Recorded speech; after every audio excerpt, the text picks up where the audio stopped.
श्रीमद्भगवद् गीता पहला अध्याय 11वां श्लोक और उसकी कहानी। श्लोक 11। अयनेषु च सर्वेषु यथाभागमवस्थिताः भीष्मेवाभिरक्षतु भवतः सर्व एव हे।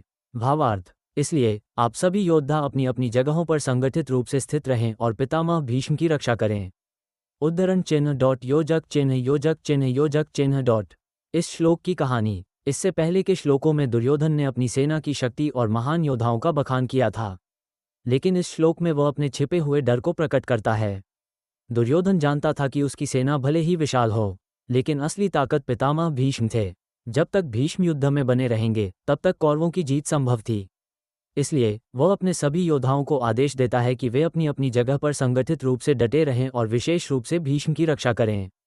यहाँ ये बात ध्यान देने योग्य है कि भीष्म स्वयं इतने महान योद्धा थे कि उन्हें किसी की सुरक्षा की आवश्यकता नहीं थी, लेकिन दुर्योधन का यह आदेश इस बात को दर्शाता है कि वह भीतर से भयभीत था।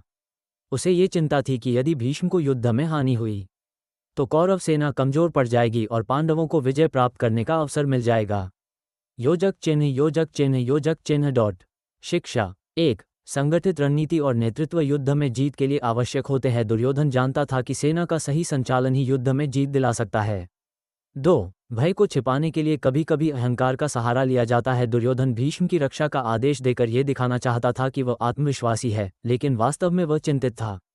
3। युद्ध केवल बाहुबल से नहीं बल्कि बुद्धिमानी और रणनीति से भी जीता जाता है। पांडवों के पास श्रीकृष्ण जैसा नीतिज्ञ था, जबकि कौरवों की सेना में एकता और धर्म की कमी थी।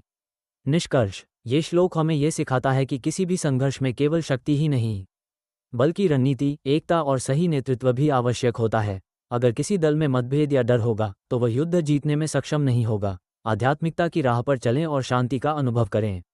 हमारे चैनल को लाइक करें, सब्सक्राइब करें और आध्यात्मिक ज्ञान से जुड़ें। नई प्रेरणादायक वीडियो के लिए घंटी का बटन दबाना न भूलें।